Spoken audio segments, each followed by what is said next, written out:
नमस्कार बच्चों, कैसे हैं आप सभी। बच्चों, हम पढ़ रहे थे आपकी जो बुक है वितान, उसका चैप्टर भारतीय गायिकाओं में बेजोड़ लता मंगेशकर, जिनके लेखक हैं कुमार गंधर्व। तो बच्चों, आज आपका ये जो चैप्टर था वो कंप्लीट हो गया था। तो आइए आज हम इनके क्वेश्चन आंसर्स डिस्कस करते हैं। इसमें जो पहला क्वेश्चन है बच्चों वो है कि लेखक ने पाठ में गान पान का उल्लेख किया है।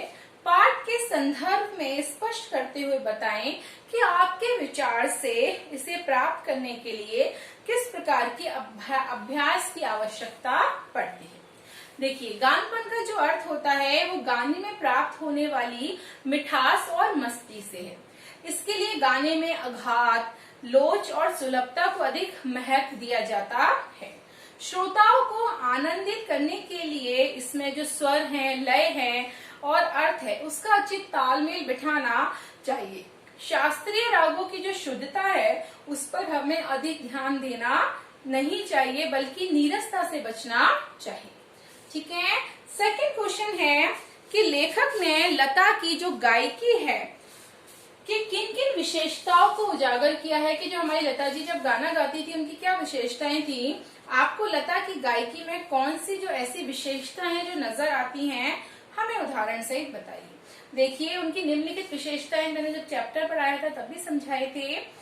लता की जो गायकी है उसकी सबसे बड़ी विशेषता यह है कि उनकी जो आवाज है बहुत ही मीठी है और उसमें सुरीलापन है।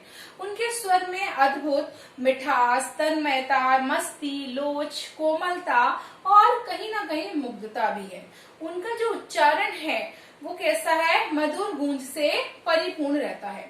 उनके दो शब्दों के बीच भी एक प्रकार की मधुर गूंज रहती है, जिसके कारण वे शब्द एक दूसरे में क्या हो जाते हैं, विलीन हो जाते हैं। दूसरी विशेषता है उनकी कोमलता और निर्मलता। लता के गायन में कोमलता और निर्मलता का जो पुट है वो बहुत ही अच्छे से हमें देखने को मिलता है। उनके जीवन की विचारों की जो प्रकृति है उनके गायन में कहीं ना कहीं घुल गई सी प्रतीत होती है। वे करुण और श्रृंगार जैसे कोमल भावों वाले गीतों की गायिका रही हैं। देखिए, तीसरी विशेषता है शास्त्र शुद्धता तथा मधुरता का संगम। लता का जो गायन है बच्चों वो शास्त्रीय दृष्टि से बहुत ही कैसा है, शुद्ध होता है। वे स्वयं शास्त्रीय संगीत जानती हैं, इसलिए उनके गीतों में शास्त्रीय आधार बराबर बना रहता है। अर्थात उनको शास्त्रीय संगीत की भी बहुत अच्छी नॉलेज थी। चित्रपट संगीत को लोकप्रिय बनाने के लिए वे मधुरता और शास्त्रीयता का जो मेल है उसको साथ लेकर चलती हैं। हमारी दृष्टि से लता जी के जो स्वर हैं उसमें कहीं ना कहीं पवित्रता है, क्वारापन है और तल्लीनता है। वे अन्य किसी में नहीं है। नेक्स्ट क्वेश्चन है बच्चों, लता ने करुण रस के गानों के साथ न्याय नहीं किया है, जबकि श्रृंगार गाने में बड़ी उत्कंठा से गाती हैं। इस कथन से आप कहाँ तक सहमत हैं? देखिए, लता के बारे में कहीं ना कहीं कहा जाए तो बच्चों ये कथन क्या है, बहुत ही अधूरा सा लगता है और अधूरा सत्य है। लता ने करुण रस के जो गाने हैं वो बड़ी ही उत्कंठा से गाए हैं। जैसे कि उन्होंने गाए हैं ए मेरे वतन के लोगों, ये कैसा गाना है बच्चों, करुण रस का गाना है। इस गीत ने देशवासियों की आंखों में आंसू ला दिए थे। और इसी प्रकार एक और गाना है उनका ओ बाबुल प्यारे। गीत में कहीं ना कहीं करुण रस की एक नदी सी बहने लगी है। इन दोनों गीतों में पूर्णता, निर्दोषता तथा मार्मिकता है। ये गीत उनके श्रृंगारिक गीतों से किसी भी दृष्टि से कम नहीं है। अर्थात ये एक अलग बात है कि उनके श्रृंगारिक गीत में भी बहुत मधुर, मोहक और मनोरम होते हैं। ठीक है। नेक्स्ट क्वेश्चन है, संगीत का क्षेत्र ही विस्तीर्ण है, वहां अब तक अलक्षित, असंशोधित और अधिदृष्टिपूर्ण ऐसा खूब बड़ा प्रांत है। तथापि बड़े जोश से इसकी खोज और उपयोग चित्रपट के लोग करते चले आ रहे हैं। इस कथन से वर्तमान फिल्मी संगीत के संदर्भ में स्पष्ट कीजिए। देखिए, संगीत में बहुत संभावनाएं छिपी हुई हैं और इसका जो क्षेत्र है बहुत ज्यादा क्या है, बड़ा है, अर्थात व्यापक है। इसमें बहुत सी जो धुनें हैं, बहुत से जो राग हैं और जो स्वर हैं वो अनछुए हैं।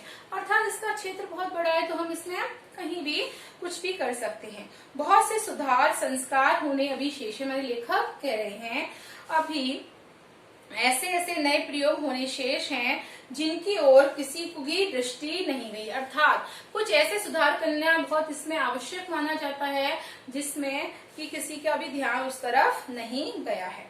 हमारा सिनेमा अपनी ओर से नए नए प्रयोग करने की क्या कर रहा है, पूरी कोशिश कर रहा है। वर्तमान हिंदी फिल्मों के संगीत को देखें तो ये बात पूरी तरह से स्पष्ट हो जाती है कि रोज नई धुनें, नए प्रयोग और नए स्वर सुनने को हमें कहीं ना कहीं मिल रहे होते हैं। ठीक है, नेक्स्ट क्वेश्चन देखते हैं। चित्रपट संगीत ने लोगों के कान बिगाड़ दिए हैं, अक्सर ये आरोप लगाया जाता है। इस संदर्भ में कुमार गंधर्व जी की क्या राय है और आपकी भी क्या राय है? देखिए, कुमार गंधर्व जी का ये इस आरोप से सहमत नहीं है वो इस बात से कि सिनेमा ने लोगों के जो कान हैं वो बिगाड़ दिए हैं, बल्कि उनके अनुसार तो जो चित्रपट संगीत है उससे लोगों में संगीत की जो रुचि है कहीं ना कहीं वो विकसित हुई है, साथ में रुचि में कहीं ना कहीं सुधार आया है। अब लोग पहले की तुलना में अधिक लय ताल के साथ गाने गा सकते हैं। अर्थात इस सुधार संकल्प में चित्रपट संगीत का बहुत बड़ा योगदान है। अर्थात उनको जो गाने सुनने को या देखने को प्राप्त होते हैं उस गाने से वो कुछ ना कुछ क्या करते हैं, सीखते हैं। मेरे विचार से लोगों ने पहले की तुलना में लय ताल और के साथ स्वर के साथ सवार गाने शुरू कर दिए थे। ये बात ठीक है, परंतु दूसरी ओर आज चित्रपट संगीत के बोल बहुत ही सस्ते, अभद्र और कहीं कहीं अश्लील हो गए हैं। उनकी देखा देखी लोगों की जो रुचि है उसमें कहीं ना कहीं फूहड़पन आने लगा है। विशेषकर युवा पीढ़ी को हल्के फुल्के और भद्र गाने बहुत ज्यादा पसंद आने लगे हैं। वे उच्च कोटि के गाने सुनना पसंद नहीं करते। मतलब सबकी अपनी अपनी चॉइस होती है कि हमें कौन से गाने गाने चाहिए, कौन से गाने सुनने चाहिए, देखने चाहिए, तो इसमें हमारा ध्यान नहीं है। नेक्स्ट क्वेश्चन है, शास्त्रीय एवं चित्रपट दोनों तरह से संगीतों के महत्व का आधार क्या होना चाहिए? कुमार गंधर्व के इस संबंध में क्या राय है? देखिए, कुमार गंधर्व के अनुसार चाहे चित्रपट संगीत हो या शास्त्रीय संगीत हो, सबका अपना एक मूल आधार होना चाहिए। रंजकता ये देखना चाहिए कि वह संगीत आम लोगों का मनोरंजन कर पाने में कितना समर्थ है। अर्थात जो गाना है उससे व्यक्ति का कितना मनोरंजन हो रहा है, कितना नहीं हो रहा, उसमें कितनी मस्ती है, तन्मयता है और मधुरता है। मैं लेखक के मत से पूरी तरह सहमत हूँ। कौन कह रहे हैं? हम कह रहे हैं। अच्छे गायन में मधुरता और तन्मयता का जो गुण है वो कहीं ना कहीं सर्वोपरि होना चाहिए। देखिए, नेक्स्ट क्वेश्चन है कि कुमार गंधर्व ने लता को बेजोड़ गायिका क्यों कहा है? कुमार गंधर्व ने अनुसार लता मंगेशकर भारतीय गायिकाओं में बेजोड़ हैं। उनके मुकाबले खड़ी होने वाली एक भी गायिका नजर नहीं आती। उनसे पहले जो नूरजहां जी थी उनका सिक्का चलता था, परंतु लता ने कहीं ना कहीं उनको बहुत पीछे छोड़ दिया था और पिछले 50 वर्षों से वे गायकी के क्षेत्र में पूरी तरह से छाई हुई हैं। अर्थात एक लंबी अवधि होने के बाद भी अनेक गायिका उभरी, लेकिन लता जी का स्थान किसी भी गायिका को प्राप्त नहीं हुआ। सदैव लता जी का जो स्थान था वो आज भी बना हुआ है। 50 साल के बाद भी आज उनका जो स्वर है पहले की तरह कोमल, सुरीला और मन को भाने वाला है। लता जी बेजोड़ बच्चों इसलिए भी हैं कि उनके गान में गानपन पूरी तरह मौजूद है। वे शास्त्रीय संगीत से भी क्या है, पूरी तरह से परिचित हैं। सुगम संगीत में वो गाती हैं तथा अपने सुरीलेपन और गूंज से सभी श्रोता कहीं ना कहीं सीधे उनसे प्रभावित होते हैं। उनके गानों को सुनकर देश के आम गायक और श्रोता भी संगीत अभिरुचि से परिष्कृत हुए हैं। नेक्स्ट क्वेश्चन है बच्चा कि लता मंगेशकर के गायन ने भारतीय लोगों की अभिरुचि को किस प्रकार से प्रभावित किया है? लता मंगेशकर का गायन शास्त्रीय रागों तथा सुगम संगीत दोनों पर ही कहीं ना कहीं आधारित है, क्योंकि उनको शास्त्रीय संगीत और चित्रपट संगीत दोनों की क्या थी, बहुत अच्छी रुचि थी। वे शास्त्रीयता पर कम सुरीलेपन पर अधिक ध्यान देती थी। इस कारण उनके जो गीत थे लोगों में बहुत ही प्रिय होने लगे। उन्होंने 50 वर्षों की अवधि में इतने अधिक तथा समूह गाने गाए कि भारतीय जन उनसे पूरी तरह क्या हो गए बच्चों, प्रभावित हो गए। उन्होंने लता की स्वर माधुरी से लय तान में गाना सीखा। लता से पहले लोग बेसुरा गाते थे। उनके गानों के सदे हुए बोल सुनते सुनते आम लोगों की संगीत अभिरुचि कहीं ना कहीं निखर कर आई।